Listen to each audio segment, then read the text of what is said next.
Film की शुरुआत होती है न्यूयॉर्क शहर में, जहाँ पे हम एना सैंटोस को देखते हैं, जो अपनी बहन विवियन और उसके बॉयफ्रेंड रॉनी के साथ उन्हीं के फ्लैट में रह रहे थे।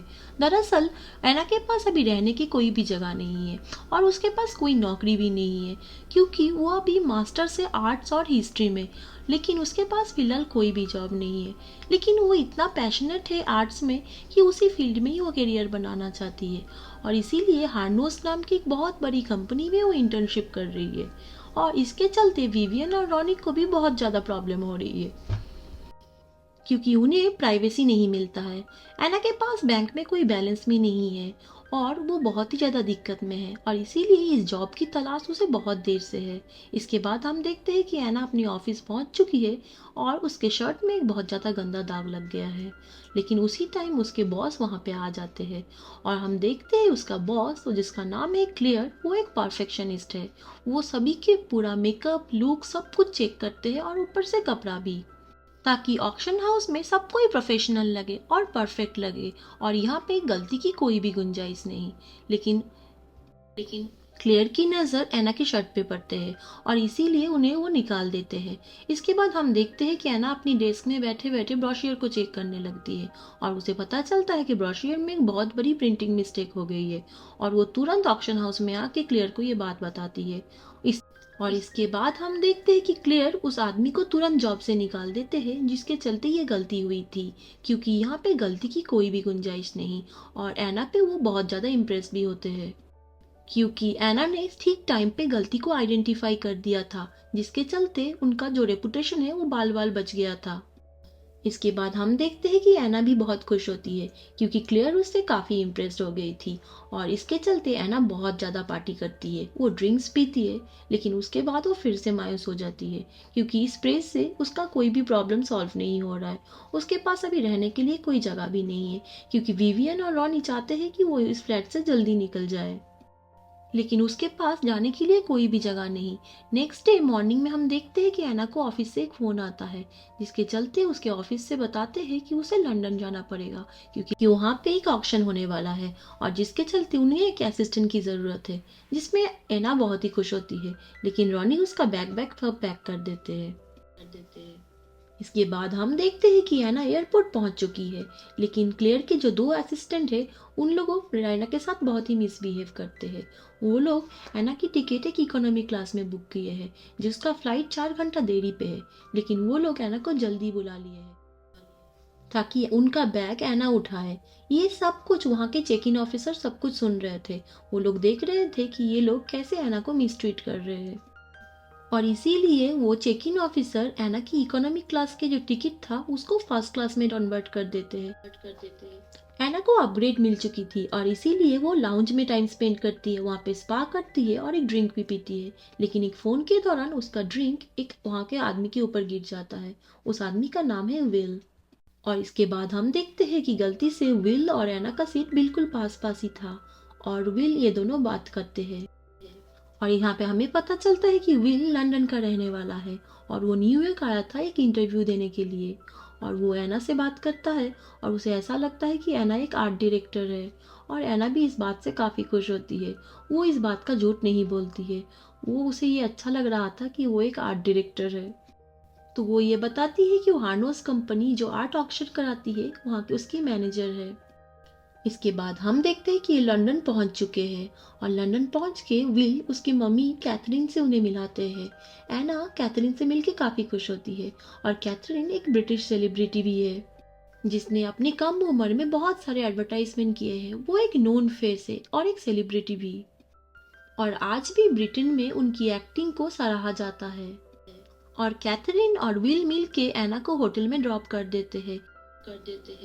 और कैथरीन और विल को एना बहुत अच्छी लगी थी और इसीलिए ये लोग नंबर एक्सचेंज भी कर लेते हैं। और इसके बाद हम देखते हैं कि एना पहुंच जाती है अपनी ऑफिस में। लेकिन जैसे ही वो क्लेयर से मिलती है तो क्लेयर बताती है कि उसे अभी काम के लिए पेरिस जाना पड़ेगा, तो लंदन के काम को एना संभाल ले। क्लियर काफ़ी सारा काम एना को समझा देते हैं और उसके बाद एना को पता चलता है कि उसका रूम यहाँ पे नहीं है। वो एक छोटे से रूम में उसका रूम बुक किया गया है और वो जल्दी जल्दी काम के वहाँ पे पहुँचते हैं तो उसे देखते हैं कि ऑफिस में वहाँ पे सब कोई पहुँच चुके हैं। जहाँ पे वो लोग बात करते हैं कि एक फेमस पेंटर की वाइफ उनके मरने के बाद उनकी सारी पेंटिंग्स को बेचना चाहते हैं, और ये सारी पेंटिंग का अगर ऑक्शन ये लोग करा पाए तो उन्हें बहुत ज़्यादा मुनाफा होगा। यहाँ पे जेरड बोल के एक आदमी भी था जो हार्नोस के पेरिस ऑफिस के आर्ट डायरेक्टर थे, लेकिन जिसका कैरेक्टर बिल्कुल भी अच्छा नहीं था। वो सारी लड़की लोगों पे लाइन मार रहा था, और वो एना पे भी इंटरेस्ट दिखाता है। लेकिन तभी क्लेयर के दो असिस्टेंट उसके पास आ जाते हैं और वो बताते हैं कि ये आदमी सही आदमी नहीं है, और ये आदमी क्लेयर के सबसे बड़े दुश्मन है, क्योंकि क्लेयर और इस आदमी में सबसे बड़ा कंपटीशन हो रहा है, क्योंकि हार्नोस अपने पूरे वर्ल्ड की डायरेक्टर चुन रहा है और ये दोनों ही एक दूसरे के साथ compete कर रहे हैं। लेकिन ये आदमी क्लेयर के जितना इतना मेहनती नहीं है।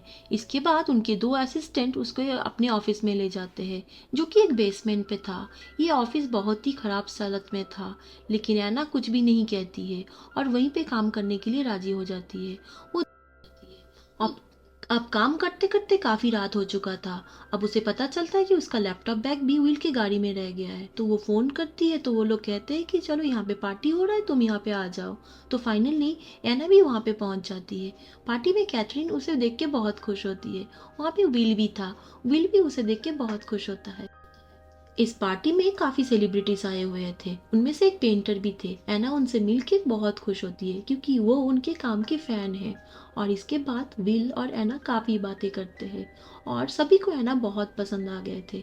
इसके बाद हम देखते हैं कि क्लेयर के असिस्टेंट एना को फोन करते हैं और वो कहते हैं कि वो उनका काम भी संभाल ले, क्योंकि उन लोगों को पार्टी करना है।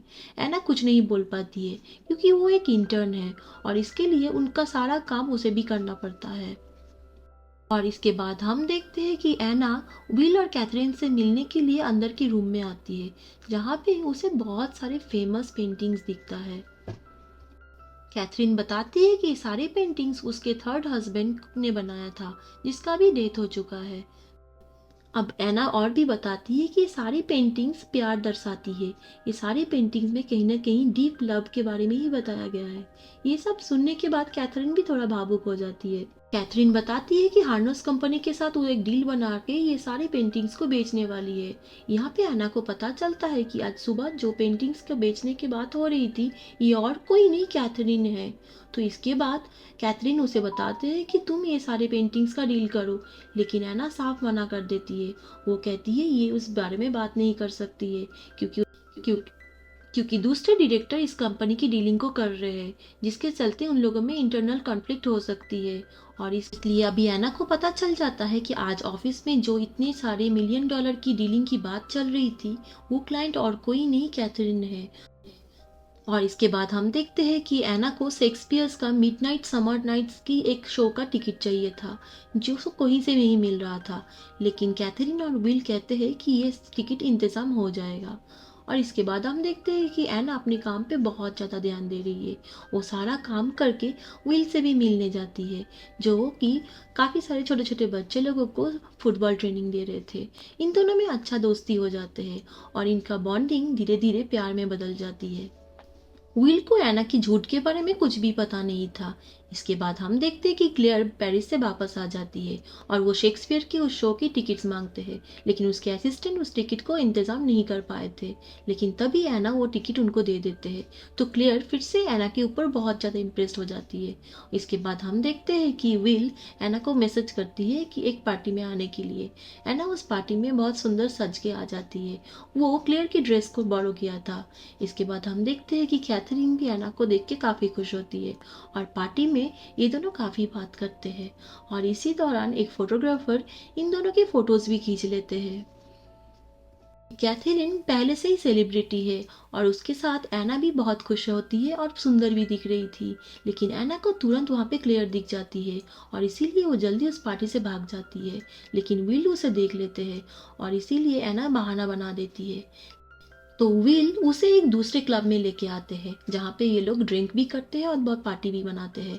और इसके बाद विल एना को उसके होटल में छोड़ने आते हैं, लेकिन उसे पता नहीं था कि एना इस होटल में नहीं रहती है। वो तो एक सस्ते होटल में रहती है, लेकिन एना बहाना बना देती है। और इसके बाद हम देखते हैं कि नेक्स्ट 1 वीक एना और विल काफ़ी टाइम एक साथ स्पेंड करते हैं। और इधर हम देखते हैं कि क्लेयर ये नोटिस करती है कि है ना बहुत मेहनत से काम कर रही है और पूरा दिन रात काम करती है। और विल और एना भी काफ़ी टाइम साथ में भी बिताते हैं। वो लोग काफ़ी टाइम बात करते हैं, एक दूसरे की कंपनी को ये लोग बहुत एंजॉय करते हैं।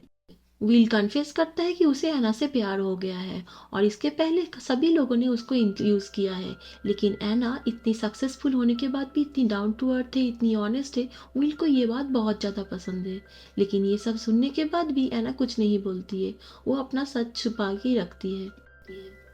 इसके बाद हम देखते हैं कि एना को उसके ऑफिस में क्लेयर बुलाती है, जिससे एना काफ़ी घबरा जाती है कि उसने ऐसा क्या काम कर दिया।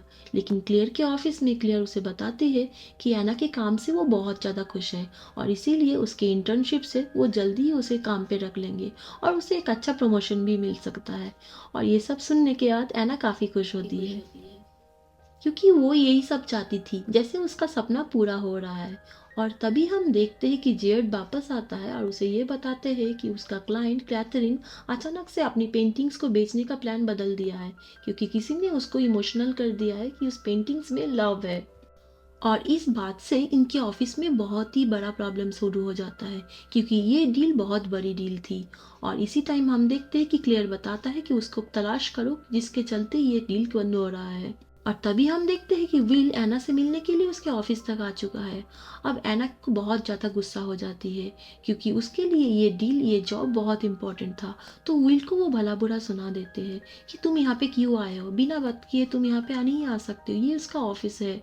ऊपर से कैथरीन ने ये डील कैंसिल कर दिया है, जिसके चलते उसकी जॉब भी जा सकती है।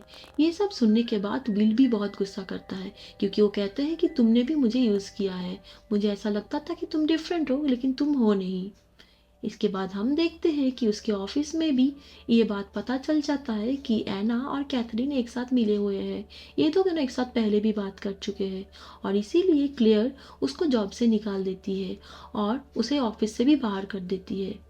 अब एना के पास कहीं भी जाने का जगह नहीं है और इसीलिए वो अपनी बहन को फ़ोन करती है, लेकिन उसका बहन कहते हैं कि वो लोग अब एक कुत्ते को अडॉप्ट कर लिया है, तो उसके पास वो वापस नहीं आ सकती है, क्योंकि वो लोग अभी फैमिली प्लानिंग भी शुरू करने वाले हैं और ऊपर से कुत्ता भी रख लिए हैं। इसके बाद हम देखते हैं कि एना कैथरीन से मिलने उसके पास आ जाती है और वो सब कुछ सच सच का बात मान लेती है। वो कन्फेस कर लेती है कि कोई भी बड़ी कंपनी की डायरेक्टर नहीं है और ना ही उसके पास कोई जॉब है, वो तो बस एक इंटर्न है, लेकिन उसने झूठ बोल दिया था। लेकिन कैथरीन गुस्सा करने के बजाय बहुत खुश होती है। वो कहती है कि वो खुद एक एक्ट्रेस है और इसीलिए एना की एक्टिंग उसे बहुत पसंद आया है। लेकिन कैथरीन ये भी मान लेती है कि वो भी एना का इस्तेमाल कर रही थी, क्योंकि वो चाहती थी कि हार्नस कंपनी उसके साथ एक बड़ा डीलिंग पे आए। और एना को भी पता चल जाता है कि कैथरीन ने जो पेंटिंग्स नहीं बेचने का डिसीजन लिया था, ये एना की वजह से नहीं था, ये तो उसका एक प्लान था, ताकि वो ना कर दे और उसके थोड़ी दिन बाद जब हाँ करेंगे तो उसको एक बहुत बड़ा डीलिंग मिलेगा। इसके बाद हम देखते हैं कि एना और कैथरीन एक दूसरे को माफ़ कर देते हैं और एक दूसरे को गले से लगा लेते हैं। और इसके बाद कैथरीन एना को लेके हार्नस के ऑफिस में आते हैं और वो उनके सामने एक डील रखते हैं कि वो पेंटिंग बेचेंगे तभी जब ये सारे ऑक्शंस का मैनेजर एना बनेंगे। अब हार्नोस कंपनी ये क्लाइंट को खोना नहीं चाहते थे, इसलिए डील को मान लेते हैं। अब एना मैनेजर बनते ही तुरंत जेनट को वहाँ से निकाल देते हैं। तो जेनट कहते हैं कि तुम मुझे क्यों फायर कर रहे हो, तुम्हें तो क्लेयर को फायर करना चाहिए। तो एना कहती है कि मुझे पता है कि क्लेयर कितनी मेहनती है, कितनी परफेक्शनिस्ट है, और क्लेयर के चलते ही हार्नोस कंपनी आज इतनी ऊंचाई पे है।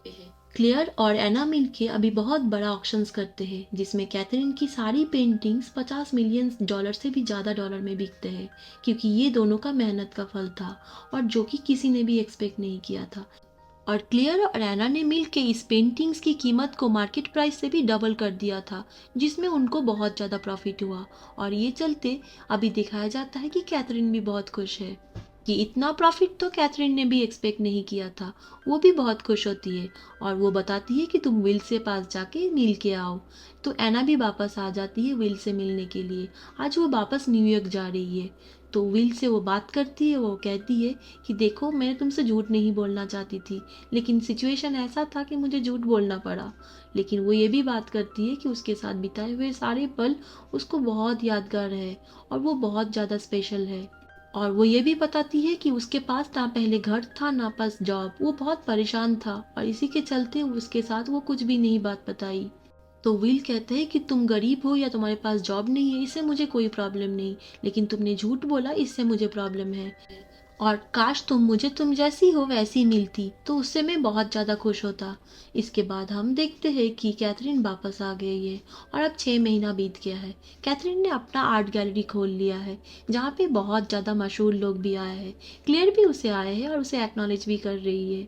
इसके बाद हम देखते हैं कि ऐना सारी प्रोग्राम्स ख़त्म होने के बाद अकेले रहती है, तब विल वहाँ पे आता है और वो बात करते हैं और वो ये भी बोलता है कि तुम जैसी भी हो मुझे पसंद हो। और यहीं पे मूवी खत्म हो जाती है। उम्मीद है आपको ये मूवी पसंद आई होगी, तो please like and subscribe. Thank you for watching.